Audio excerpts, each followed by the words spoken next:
share the warm-up with the actors and musicians. Actors, warm up!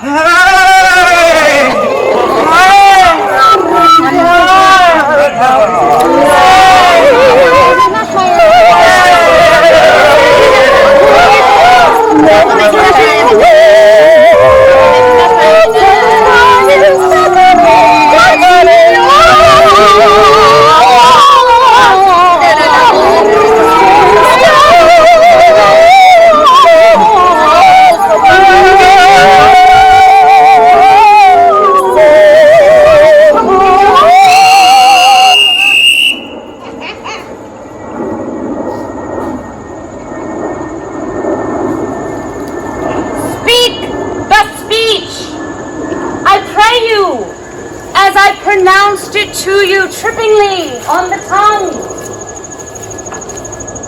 For if you mouth it, as many of your players do, I had as lief the town crier spoke my lines. And do not saw the air with your hand, too much stuff, but use all gently.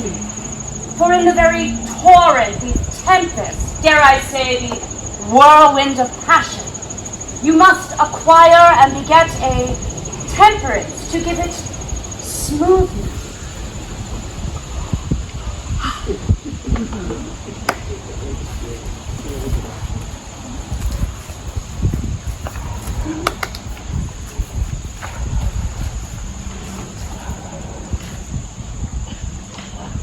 Be not too tame neither, but let virtue be your tutor.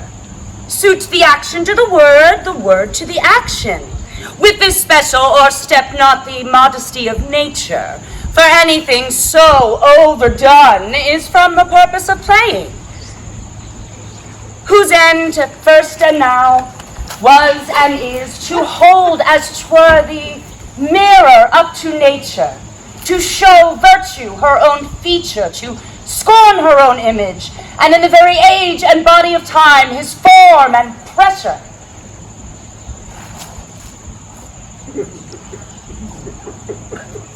And let those that play your clowns speak no more than is writ down for them. For there are those that will among themselves laugh, to set upon some quantity of barren spectators to laugh too.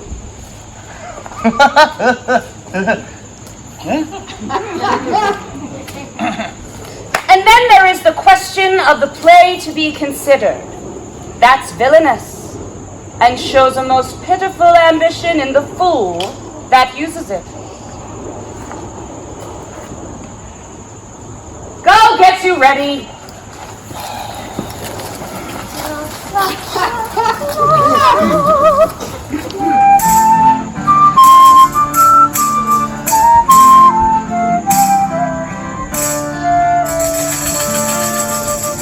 That was Carrie Christine McElroon in the title role from Hamlet, Act 3, Scene 2. The year now is 44 BC. Julius Caesar has just been assassinated by a group of senators led by his former friend Brutus.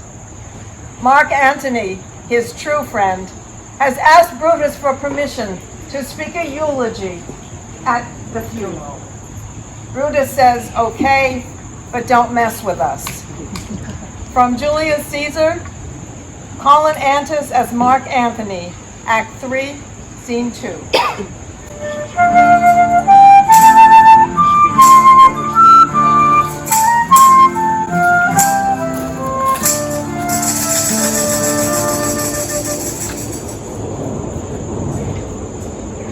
Friends, Romans, countrymen, lend me your ears.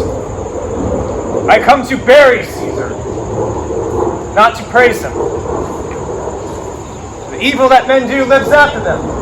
The good is often interred with their bones. So let it be with Caesar. The noble Brutus hath told you Caesar was ambitious. If it were so, it were a grievous fault.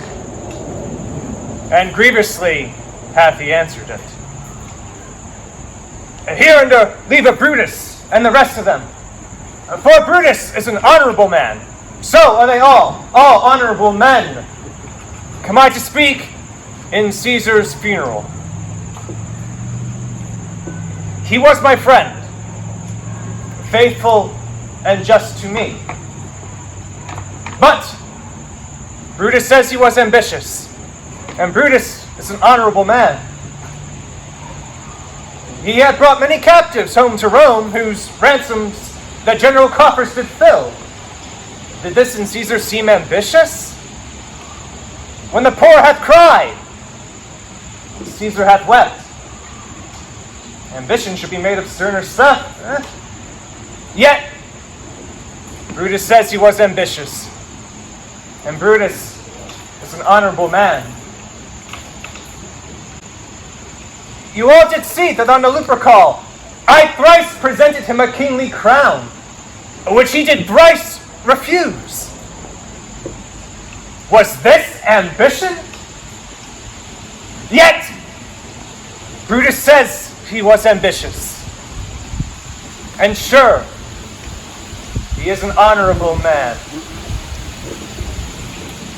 I speak not to disprove what Brutus spoke, but here I am now to speak what I do know. You all did love him once, not without cause. What cause withholds you then to mourn for him? Of judgment, thou art fled to brutish beasts, and men have lost their reason. Bear with me. My heart is in the coffin there with Caesar, and I must pause till it come back to me.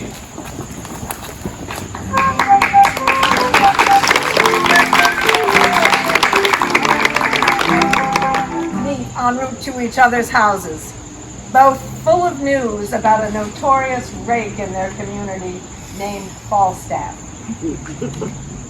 Pam Huxtable is Mistress Page, and Faith Whittington is Mistress Ford in The Merry Wives of Windsor, Act 2, Scene 1.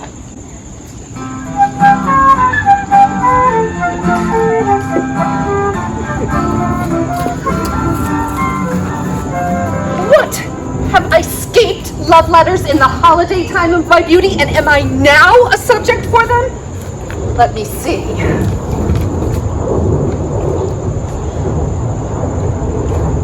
Ask me no reason why I love you, for though love use reason for his physician, he admits him not for his counselor.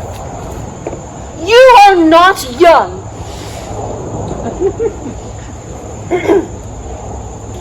You are not young. No more am I. Go to then. There's sympathy. You are merry. So am I. Ha, ha. Then there's more sympathy. You love sack, and so do I. Would you desire better sympathy? Let it suffice thee, Mistress Page, at the least if the love of a soldier can suffice, that I love thee. I will not say, pity me, 'tis not a soldier-like phrase, but I say, love me. By me, thine own true knight, by day or night, or any kind of light, with all his might, for thee to fight. John Falstaff. Oh, what a herod is this! A wicked, wicked world, one that is well nigh worn to pieces with age to show himself a young gallant.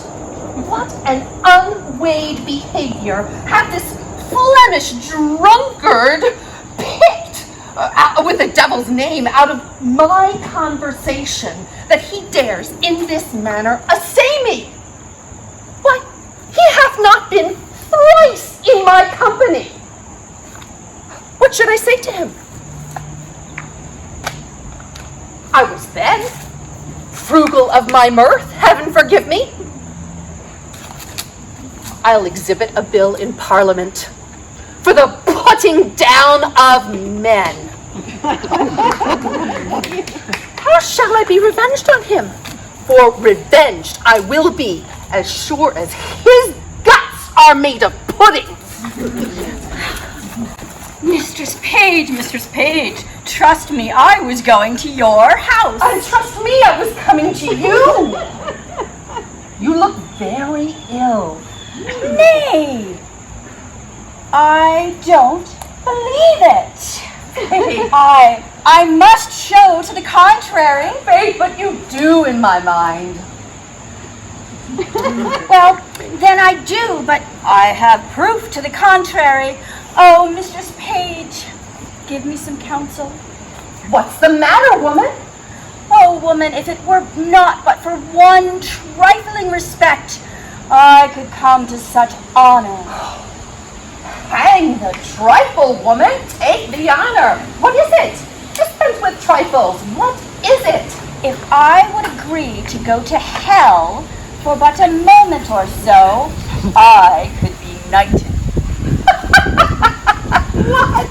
Thou liest. Sir Alice Ford, these knights will hack, and so thou shouldst not alter the article of thy gentry. We burn daylight. Here, read, perceive how I might be knighted. I shall think the worst of all men, as long as I have an eye to make a difference of men's liking.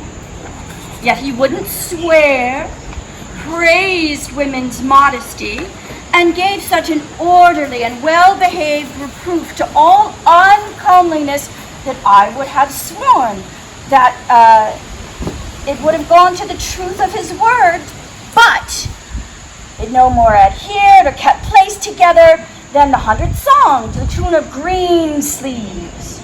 Oh, what tempest I trow through this whale with his belly full of 100 tons of oil, here ashore at Windsor, and how shall I be revenged on him? I think it were best if I were to entertain him with hope, and let the wicked fires of lust melt him in his own grease. Oh, did you ever hear such a thing? Letter for letter, but that the name of Page and Ford differs. To thy great comfort in this mystery of ill opinions, here's the twin brother to thy letter. But not thine inherent verse, for I protest mine never shall. I warrant he hath 1,000 of these writ, with blank spaces for different names. Sure, more. And these are of the second edition. He will print them out of doubt, for he cares not what he puts into the press, when he would put us to. I had rather be a giantess and lie under Mount Pelion. Well, I will find you 20 lascivious turtles ere one chaste man. These are the very same, the very words, the very hand. What doth he think of us? Nay, I know not. It makes me almost ready to wrangle with mine own honesty. I'll entertain myself like one I am not acquainted withal, for sure, unless he sees in me some strain that I know not myself, he never would have boarded me in this fury. Boarded, you call it. I'm going to be sure to keep him above decks. So will I, if he come under my hatches. I'll never to see again. Let's be revenged on him. Let's appoint him a meeting.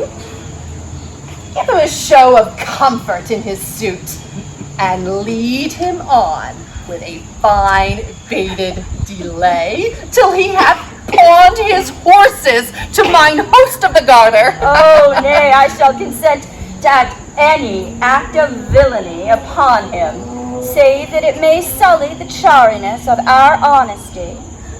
If my husband saw this letter, it would be eternal food for his jealousy. Why, look, here he comes now. And my good man, too. He's as far from jealousy as I am from giving him cause, and that, I hope, is an unmeasurable distance. You are the luckier woman. Let's consult together against this greasy knight. Come hither.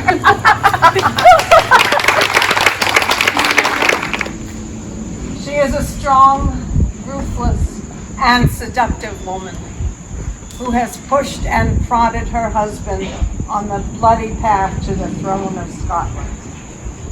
But now nightmares are something she cannot deal with. Tanya Lazar is Lady Macbeth. Linda Kimmelman is the gentlewoman, and John Baxter is the doctor. In Macbeth, Act 5, Scene 1.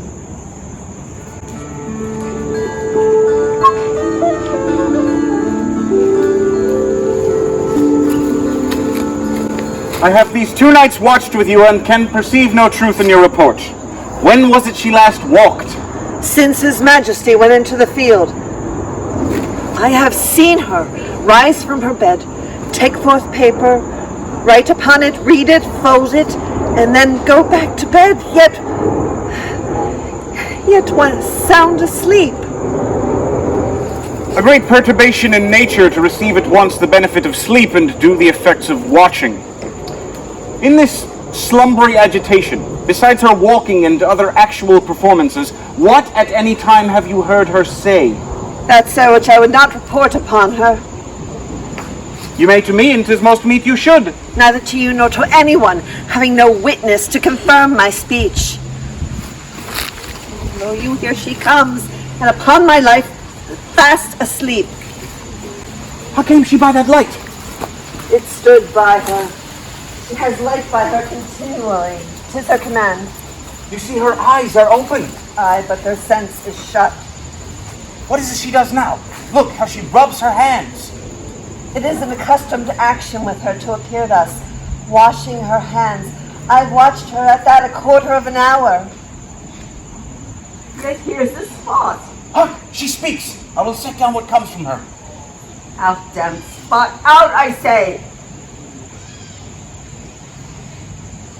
1, 2. Why, then 'tis time to do it. Hell is murky. Fie, my lord, fie. A soldier and afeard. What need we fear, who knows it, when none can call our power to account? Yet, who could have thought the old man to have had so much blood in him? Do you mark that? Fain if I had a wife. Where is she now? What, will this hand there be clean?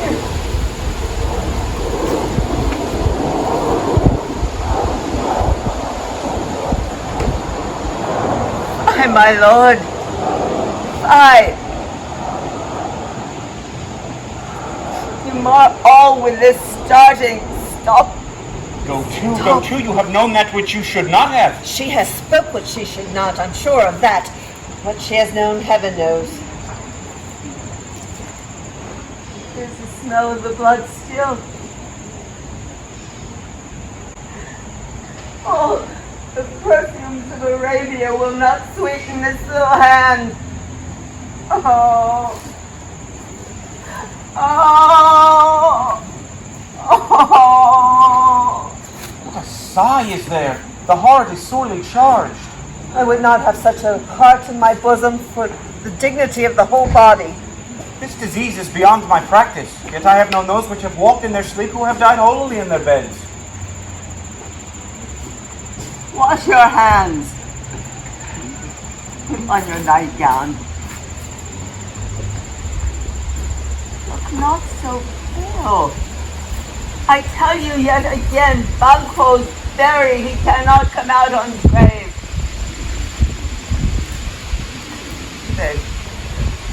To bed. There's a knocking at the gate. Give me your hand. What's done cannot be undone. To bed.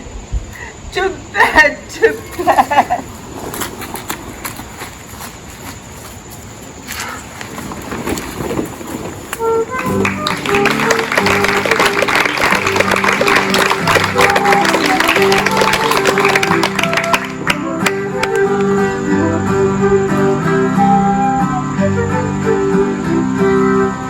And now for something completely different.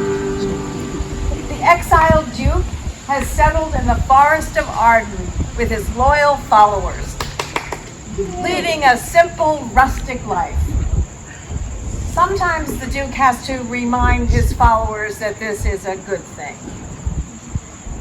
Dan Tucker, who will play this role in next year's production, is Duke Sr. in As You Like It, Act 2, Scene 1.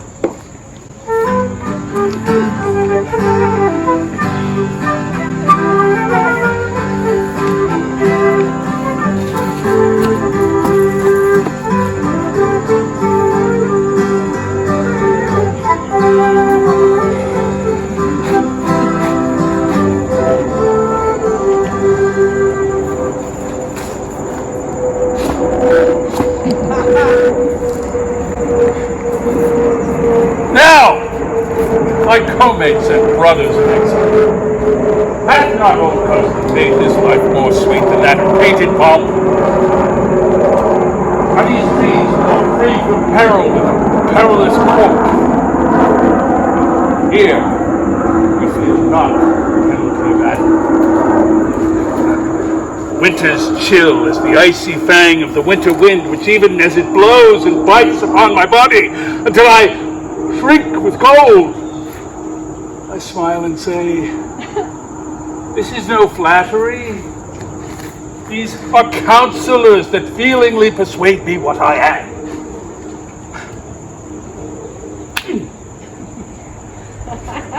Sweet are the uses of adversity, like the toad, ugly and venomous, but with a precious jewel in its forehead. And this our life, exempt from public haunt, finds tongues in trees, books in running brooks, sermons in stone, and good in everything. I would not change it.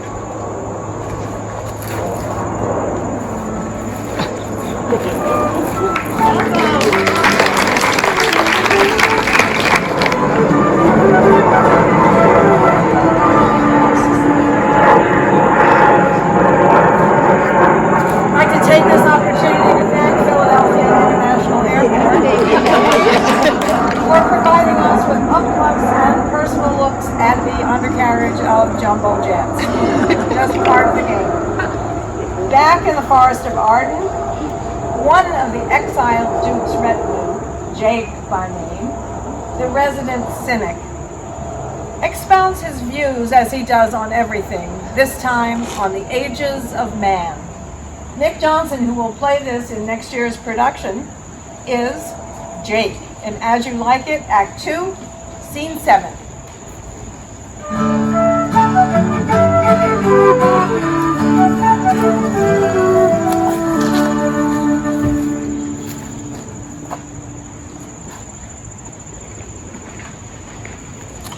All the world's a stage. All the men, women, merely players. Each have their exits and their entrances, and one man in his time plays many parts. His acts being 7 ages. First the babe, mule and puking in his nurse's arms.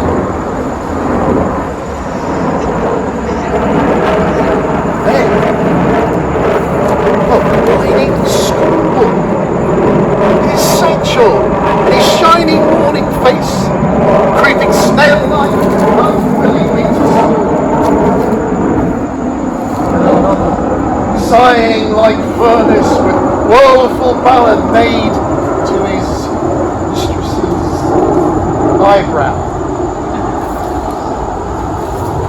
And a soldier, full of strange oaths, bearded like the pard, jealous in honour, sudden, quick in quarrel, seeking the bubble reputation even in the cannon's mouth.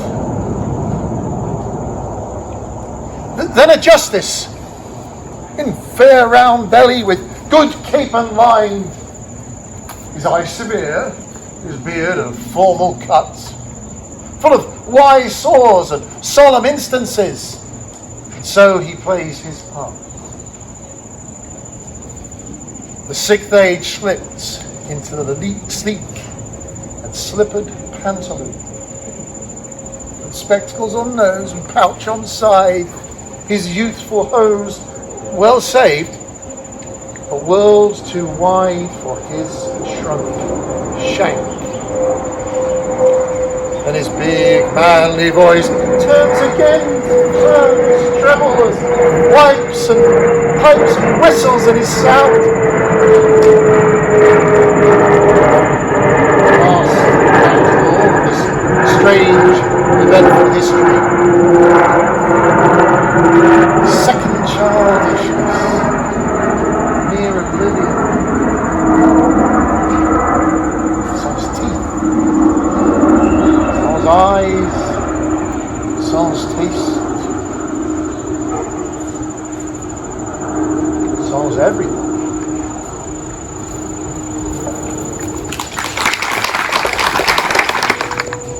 The first line of this play takes its place among the great dramatic openers, like When Shall We Three Meet Again, or If Music Be the Food of Love, Play On, and this. Tom Wheeler is Richard in Richard III, Act 1, Scene 1.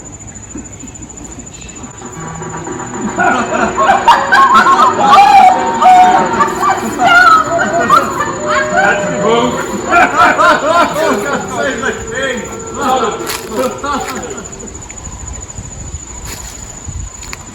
Now is the winter of our discontent, made glorious summer by this sun of yours, and all the clouds that lord over our house in the deep bosom of the ocean, buried. Now are our brows bound with victorious wreaths, our bruised arms hung up for monuments, our stern alarms changed to dreadful meetings, our dreaded alarms changed to merry meetings,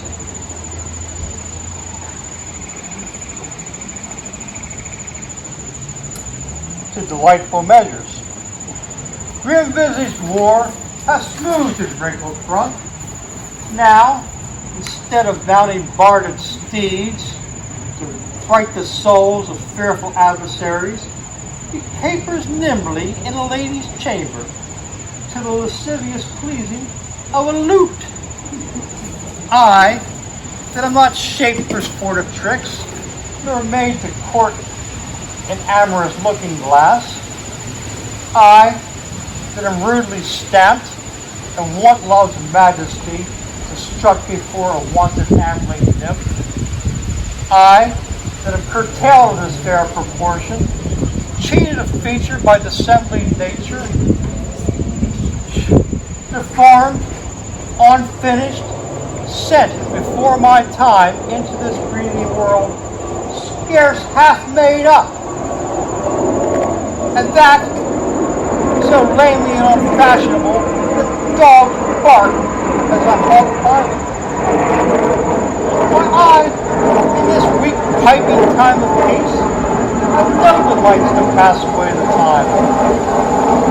To spy my shadow in the sun and the scant on mine own deformity. Therefore, since I cannot prove a lover and entertain these fair, well-spoken days, I have determined to prove a villain and hate the idle pleasures of the day. Plots have I laid, inductions dangerous, by drunken prophecies, libels, and dreams to set my brother Clarence and the king in deadly hate, the one against the other. And if King Edward be as true and just as I am subtle, false, and treacherous, this day shall Clarence closely be mewed up by a prophecy that says that G of Edward's heirs the murderer shall be.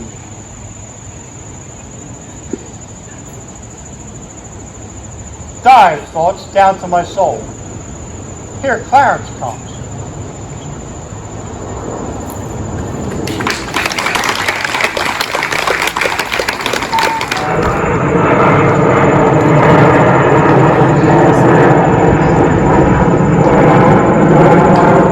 In yet another part of the forest,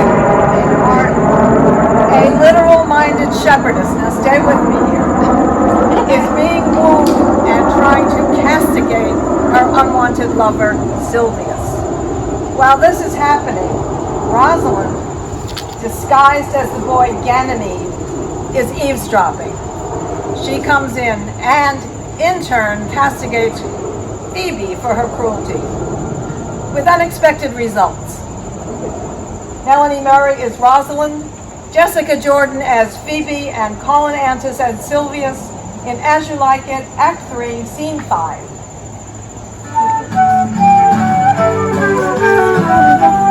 Sweet Phoebe, do not scorn me. Do not, Phoebe. Say that you will be not, but say not so in bitterness. The common executioner, whose heart the accustomed tread of death makes hard, falls not the axe upon the humbled neck, but first begs pardon. Will you sterner be than he that dies and lives by bloody drop? I would not be thy executioner. I fly thee, for I would not injure thee. Thou sayest there is murder in mine eyes. 'Tis pretty sure, and very probable that eyes, which are the soft and frailest things that shut their coward gates at Adme's, should be called butchers, tyrants, murderers. Now I do frown on thee with all my heart, and if mine eyes can wound, oh, let them kill thee. Why no? Counterfeit to swoon. Why not fall down? Or if thou canst not, for shame, oh, for shame, lie not to say that mine eyes are murderers. You, show me the wound that mine eyes have made in thee. Scratch you with a pin, there remains some scar of it. You lean upon a brush in the cicatrice, and capable in pressure upon thy palm some moment peace. But mine eyes, which I have but darted at thee, hurt me not, nor I'm sure there is any force in eyes that can do hurt. Dear Phoebe, as ever as that may ever be near, you meet in some fresh cheat the power of fancy, so you know the wounds invisible that love's keen arrows make. Until that time, come not thou near me. And when that time comes, afflict me with thy mocks, pity me not, for till that time I shall not pity thee.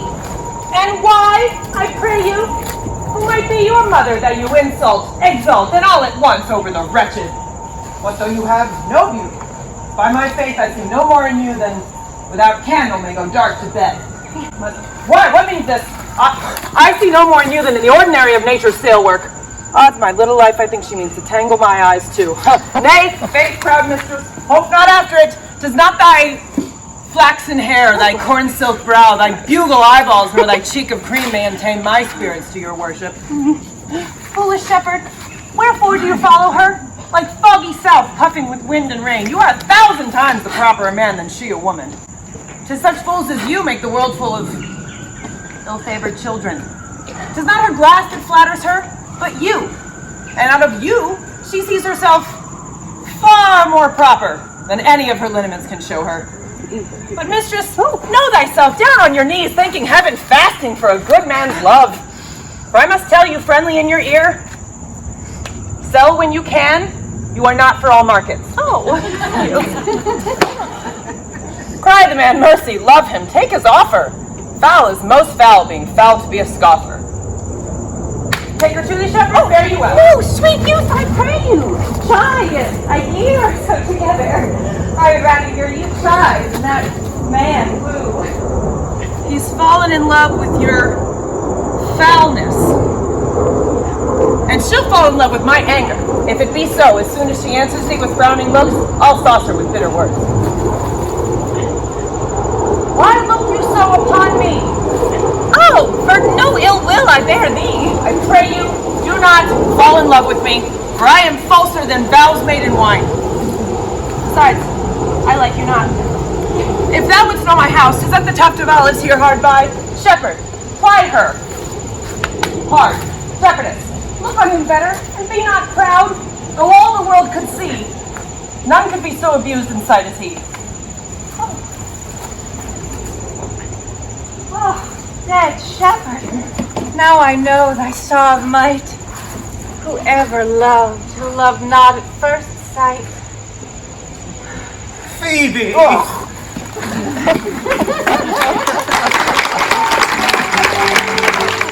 In The Taming of the Shrew, taming takes a full 5 acts.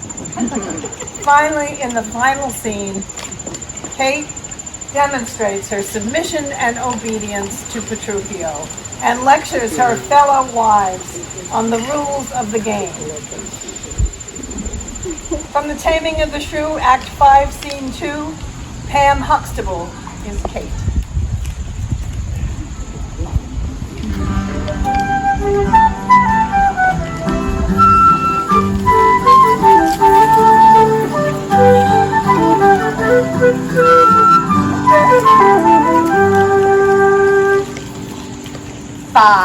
Five.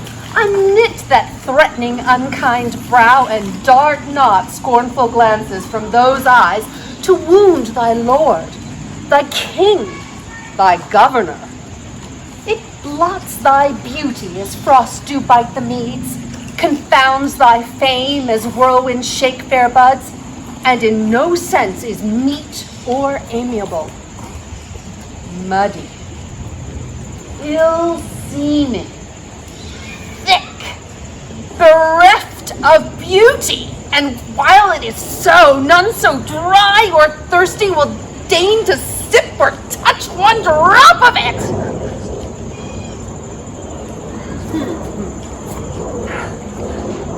My husband is thy lord, thy life, thy keeper, thy head, thy sovereign, one that cares for thee and for thy maintenance, commits his body to painful labor both by sea and land, to watch the night in storms, the day in cold, while thou livest warm at home, secure and safe, and craves no other tribute at thy hands save love, fair looks, and true obedience.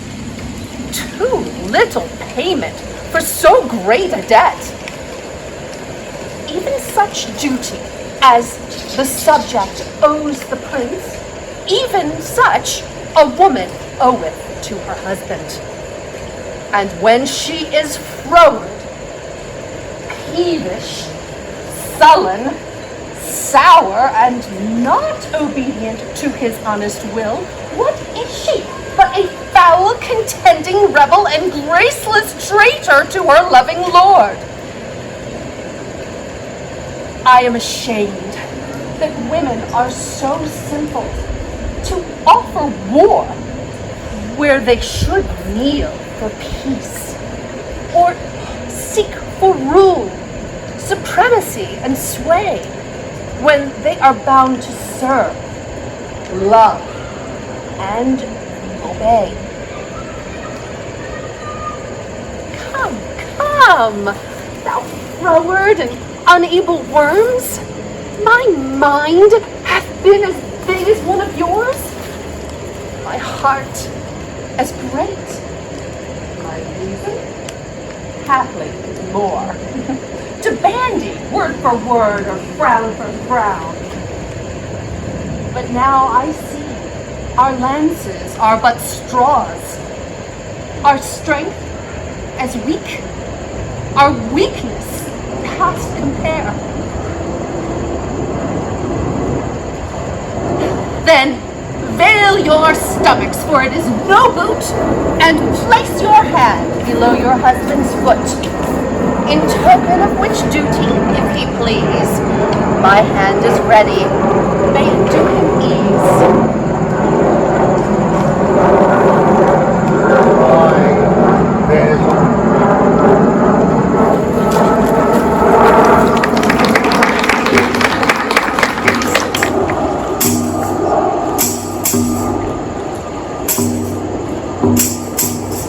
Greatly outnumbered, sick, battle-weary, and apparently under air attack, the English army under Henry V prepares to battle the French at Agincourt. One of the lords says, "We're in desperate need of more help from England." Henry addresses that question and his troops in Henry V, Act 4, Scene 3. John Baxter is Henry.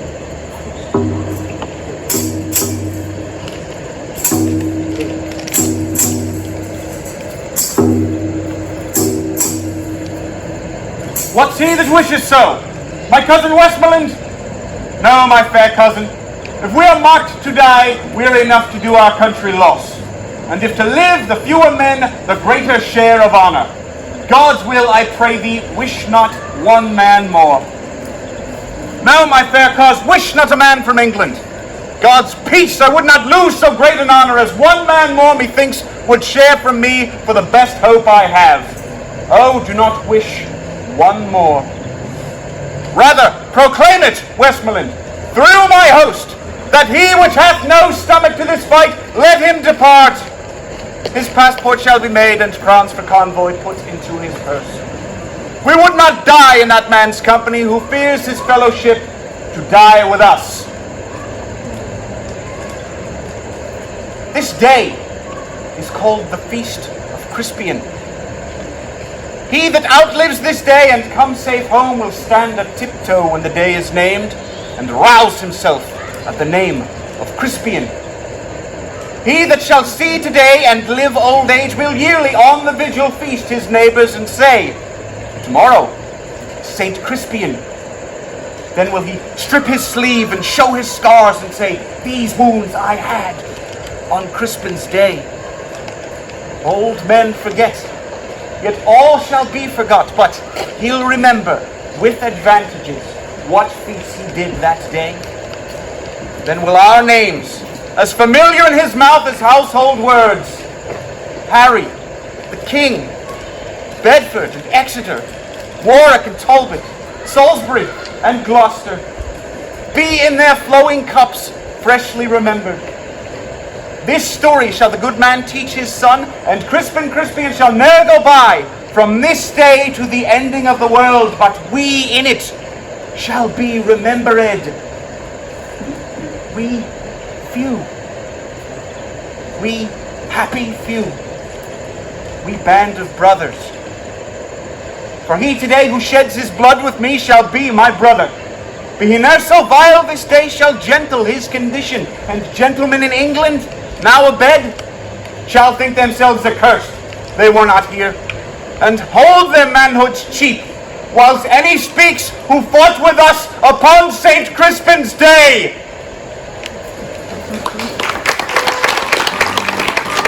A poor servant, forced to leave his home and follow his master to parts unknown, tells us about his family and those he leaves behind.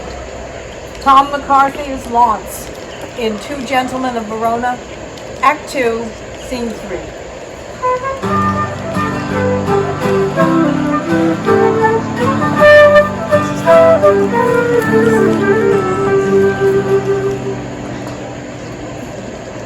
I think Crab, my dog, be the sourest natured dog that lives.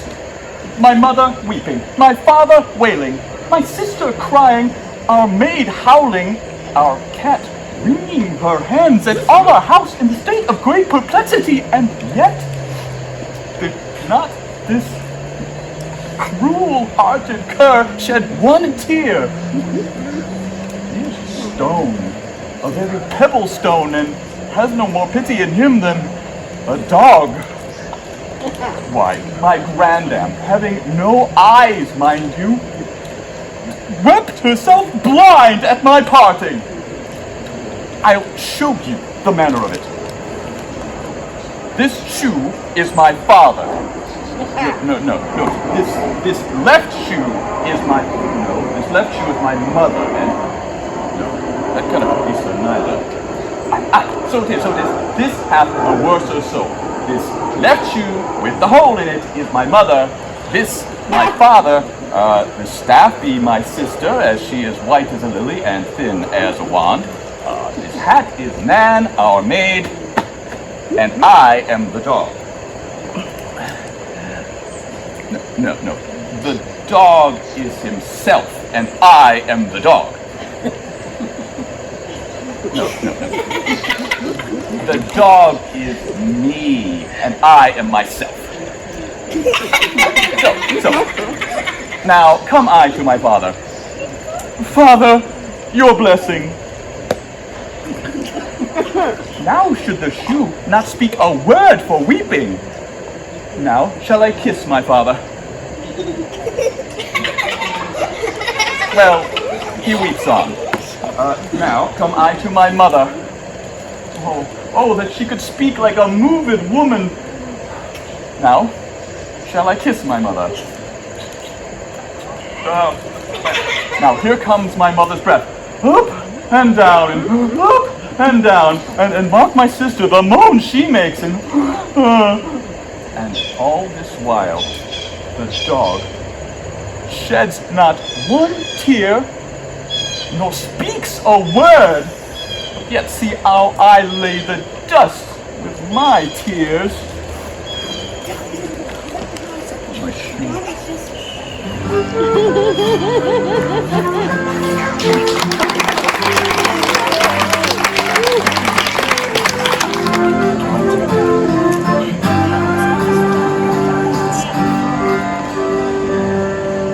Disguised as a young legal scholar, Portia comes to the courthouse in Venice to decide the case of Shylock versus Antonio, the merchant of Venice. A pound of flesh is at stake. Linda Kimmelman is Portia, Dan Tucker is Shylock, and Tom Wheeler is Antonio in Merchant of Venice, Act 4, Scene 1.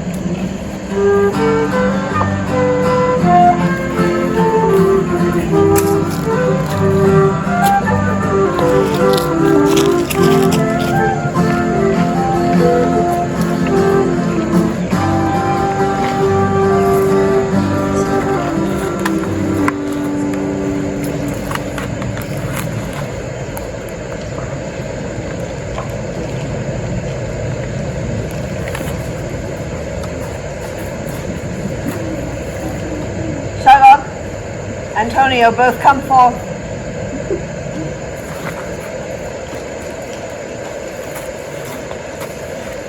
Is your name Shylock?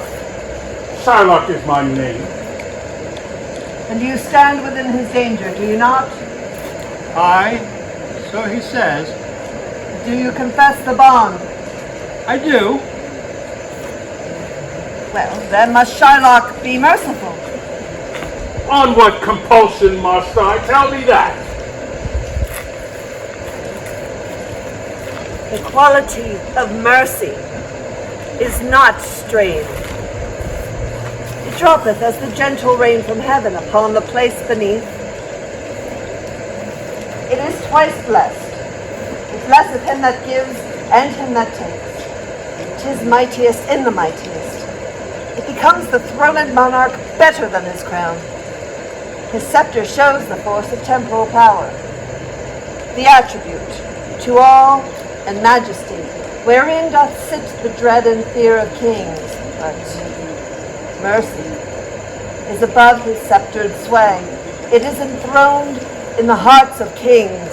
It is an attribute to God himself.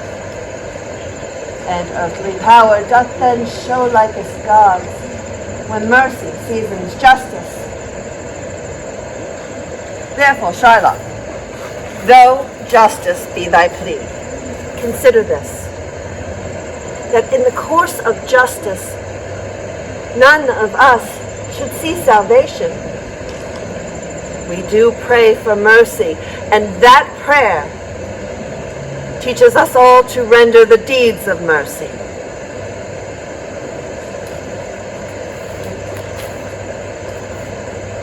I have spoke thus much to mitigate the justice of thy plea, which, if thou follows, this strict court of Venice must needs give sentence against the merchant here. My deeds upon my head.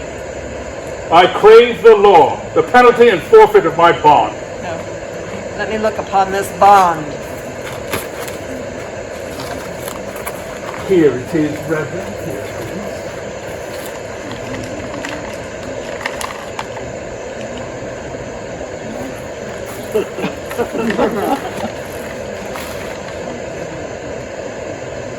Shylock, there is thrice the money offered thee here. An oath! An oath! I have an oath upon my head. Shall I have perjury on my head? No, not for Venice. Be merciful. Bid me tear the bond. Most heartily, I beseech the court to give the judgment. Then thus it is. You must prepare your bosom for his knife.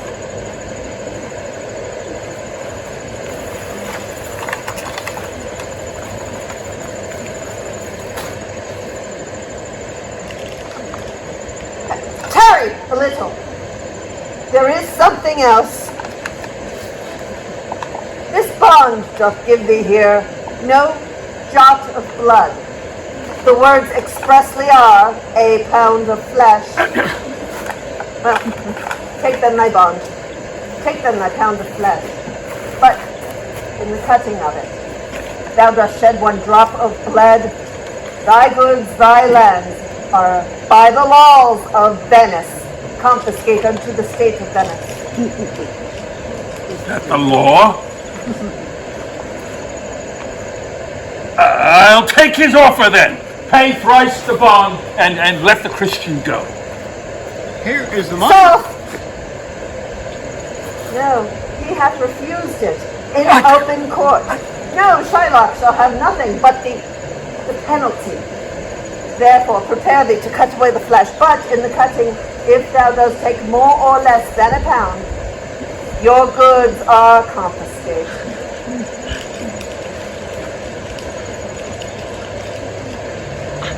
I bid you give me leave to go from hence.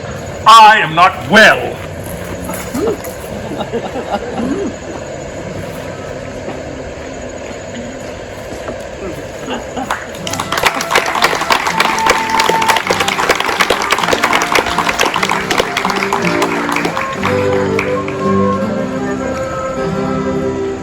A country once again divided. Two leaders vying for control and support. Richard II and a number of his lords have come to visit his cousin, John of Gaunt, looking for support. You are Henry and his lords. John of Gaunt is being played by Nick Johnson in Richard II, Act 2, Scene 1.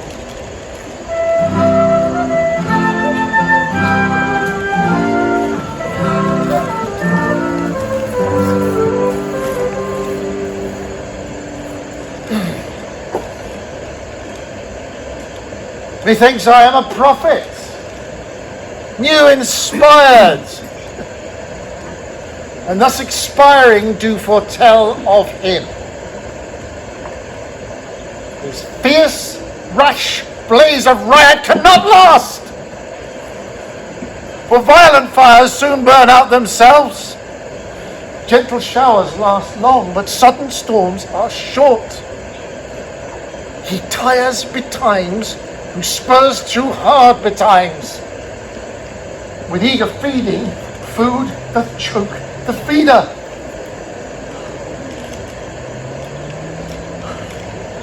This royal throne of kings, this sceptred isle, this earth of majesty, this seat of Mars, this other Eden demi-paradise, this fortress built by nature for herself against infection and the hand of war. This happy breed of men, this little world, this precious stone set in the silver sea, which serves it in the office of a wall as a moat, defensive unto a house against the envy of less happier lands.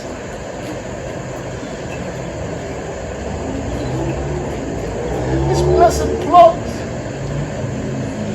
this earth, this realm, this England,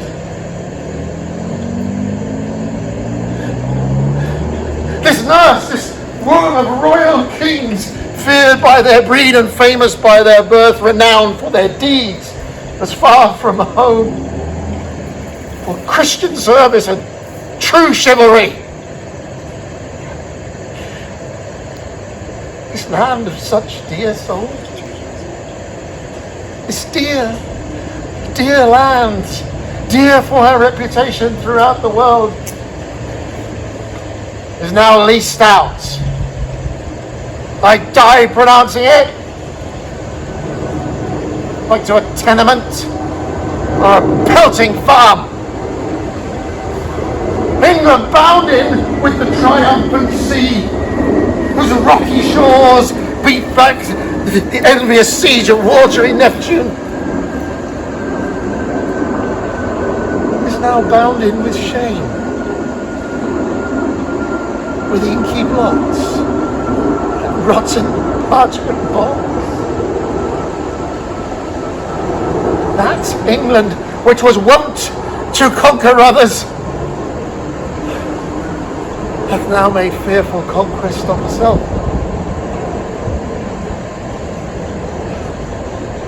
Oh, that this scandal would vanish with my life!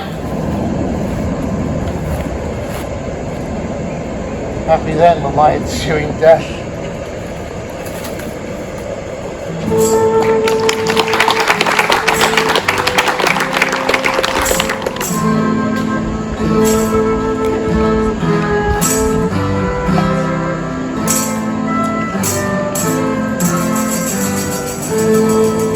Poor Desdemona, Othello's innocent bride, slandered by his evil lieutenant Iago. She is doomed. She is sent to bed and is preparing for bed with her gentlewoman Amelia, and they talk to each other about love and men. Melanie Murray is Amelia, and Meredith Peterson as Desdemona from Othello, Act 4, Scene 3.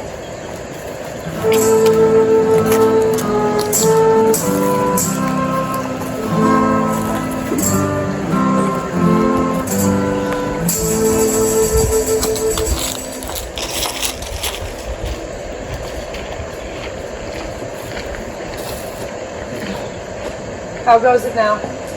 He looks gentler than he did. He says he will return incontinent and hath commanded me to go to bed and bid me to dismiss you. Dismiss me? It was his bidding. Therefore, good Amelia, give me my nightly wearing and adieu. We must not now displease him. I would you'd never seen him. So would not I. My love doth so approve him that even his stubbornness, his checks, his frowns, have grace and favor in them. I've laid in those sheets you bade me on the bed. All's one. But faith, how foolish are our minds. If I do die before thee, pray thee shroud me in one of those same sheets. Come, you talk. My mother had a maid called Barbary. She was in love, and he she loved proved mad and did forsake her. She had a song of willow. An old thing 'twas, but it expressed her fortunes, and she died singing it. The song tonight will not go from my mind. I have much to do but to go hang my head all at one side and sing it like poor Barbary. Pray thee dispatch. Shall I fetch your nightgown? No. And can you hear? Lodovico's a proper man. Very handsome man. He speaks well. I know a lady in Venice would walk barefoot to Palestine for a touch of his nether lip.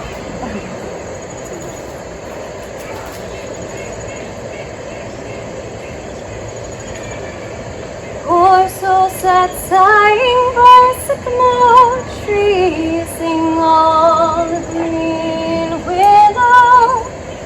Her head on her bosom, her head on her knee, sing willow, willow, willow.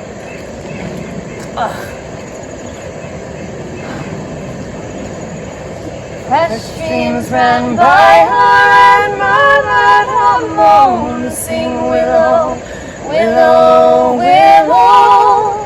Her salt tears fell from her and softened the stones. Lay by these. Sing willow, willow, willow. Sing on the green willow must be my God, and let nobody blame him. The scorn I approve. Nay, that's not next. Hark! Who is it that knocks? It's the wind.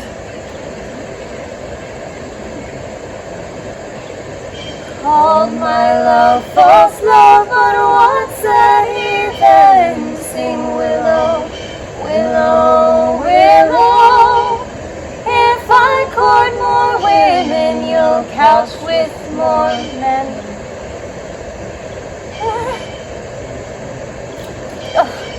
So get thee gone. Good night.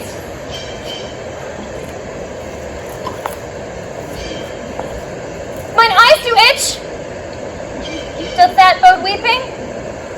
'Tis neither here nor there. I've heard it said so. Oh, these men! These men! Dost thou in conscience think, tell me, Amelia, that there be women to abuse their husbands in such gross kind? There be some such, no question. Wouldst thou do such a deed for all the world? Why would not you? No, by this heavenly light! Nor I neither by this heavenly light. Do it as well in the dark. Wouldst thou do such a deed for all the world? The world? It's a huge thing. 'Tis a great price for a small vice. In troth, I think thou wouldst not. In troth, I think I should, and undo it when I had done it. Mary, I would not do such a thing for a joint ring, measures of lawn, gowns, petticoats, caps, or any other petty exhibition, but for the whole world? Who would not make her husband a cuckold to make him a monarch? I should venture purgatory for it. Shrew me if I would do such a wrong for the whole world. Why, 'tis a wrong in the world. And having the world for your labor, 'tis a wrong in your own world, and you might quickly make it right. I do not think there is such a woman. Yes, a dozen. And as many to the vantage as would store the world they played for. But I do think it is their husbands' fault if wives do fall. Say they slack their duties and pour our treasures into foreign laps.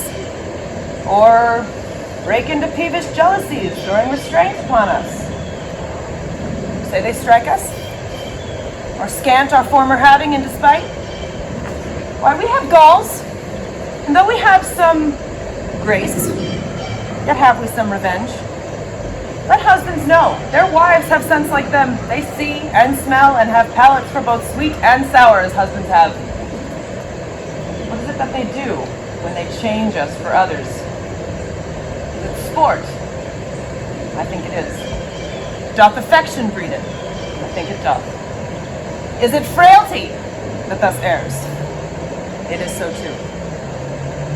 And have we not affections, desires for sport, and frailty, as husbands have? Then let them use us well. Else let them know the ills we do, their ills instruct us so.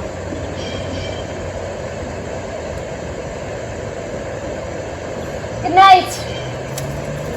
Good night. Have in me such usage sent, not to tell bad from bad, but by bad meant.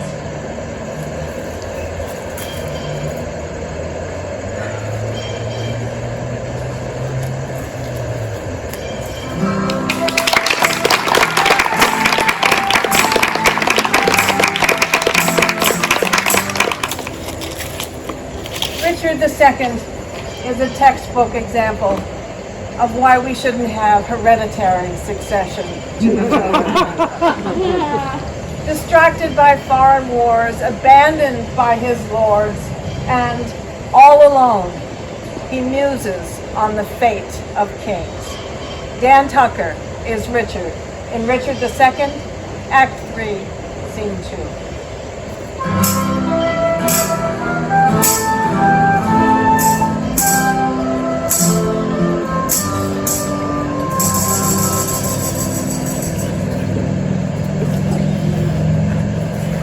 No matter where, comfort no man speak. Let's talk of death, and worms, and epitaphs. Make dust our paper, and with rainy eyes write sorrow on the bosom of the earth. Let's name executors and talk of wills. But not so. For what can we bequeath but our deposed bodies to the ground? Our lands, our lives, and all are Bolingbroke's. Nothing can we call our own but death. That small model of the earth that serves as paste and cover to our bones. For God's sake, let us sit upon the ground and tell sad stories of the death of kings. Some have been deposed, some killed in war, some haunted by those that they have deposed, some poisoned by their wine, some sleeping killed, all murdered.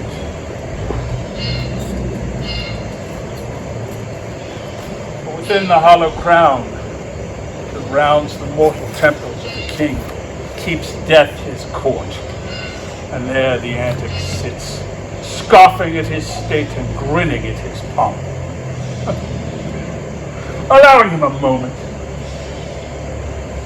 a taste, to be feared, to monarchize, to kill with looks, infusing in him a self and vain conceit, as if this flesh that walls about our lives were brass incarnate.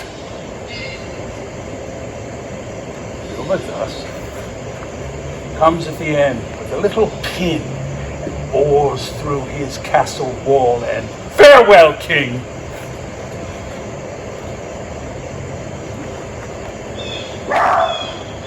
Cover your heads and mock not flesh and blood. Throw away respect, tradition, form, ceremonious duty. For you have but mistook me for a while. I live with bread like you. Feel need, taste regret, need friends. Rejected thus, how can you say to me, I am a king?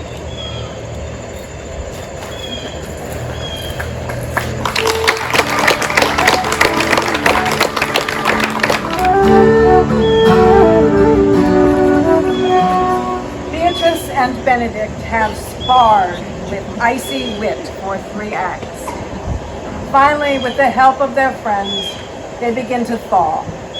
It all comes to a head after the disastrous wedding of Beatrice's cousin Hero, in which she is shamed. Carrie Christine McElroan is Beatrice, and making his Arden debut, righteous jolly as Benedict. Much Ado About Nothing, Act 4, Scene 1.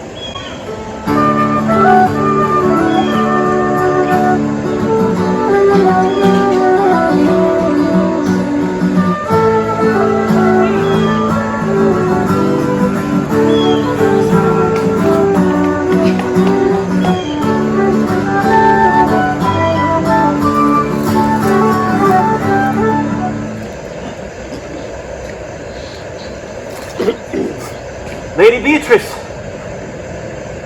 have you wept all this while?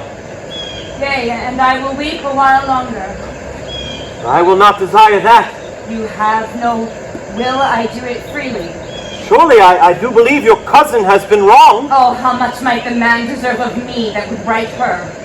Is there any way to show such friendship? A very even way, but no such friend. May a man do it?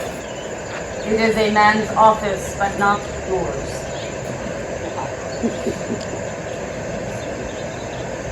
I do love nothing in the world so well as you. Is not that strange? As strange as the thing I know not. It were as easy for me to say I love nothing so well as you. And yet believe me not, and yet I lie not, I confess nothing, I deny nothing, I am sorry for my cousin.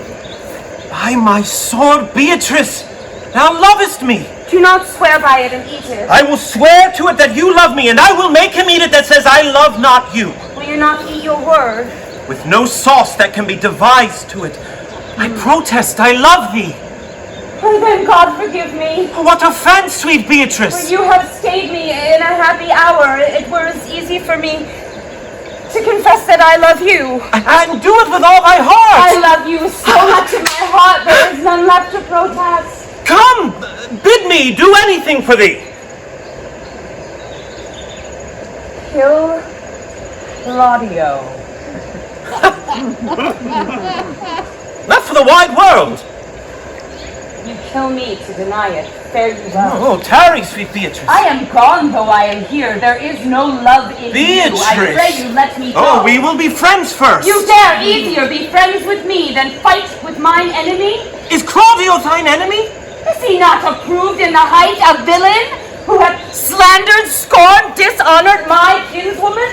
Oh, that I were a man, you would bear her in hand until they come to take hands, and then with public accusation, uncovered slander, unmitigated rancor, oh, that I were a man, I would eat his heart in the marketplace. Hear me, Beatrice. Talk with a man outside her window, a proper saying. Nay, but Beatrice. Sweet hero, she is wrong, she is slandered, she is undone. Beatrice. Princes and counties, which surely are princely testimony, a goodly count, a count convict, surely.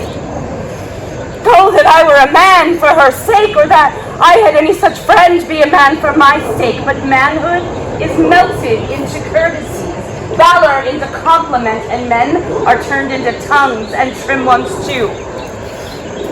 I cannot be a man with wishing, therefore I will die a woman with grieving. Tarry, good Beatrice.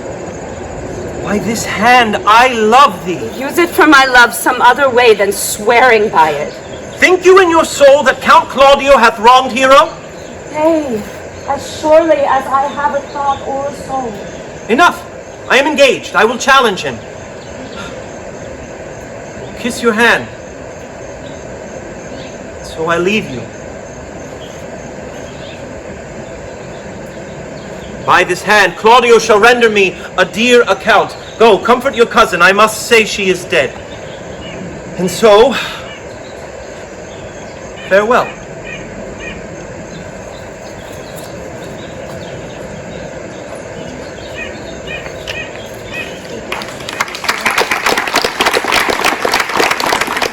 Think but this, and all is mended, that you have but slumbered here, while these visions did appear. And this weak and idle theme, no more yielding but a dream. Gentles, do not reprehend. If you pardon, we will mend. And as I am an honest puck, if we have unearned luck, now to escape the serpent's tongue, we will make amends ere long, else the puck a liar call. So good night unto you all. Give me your hands if we be friends, and Robin shall restore amends.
with the greatest hits. Be merry. Oh, this crown is eating me.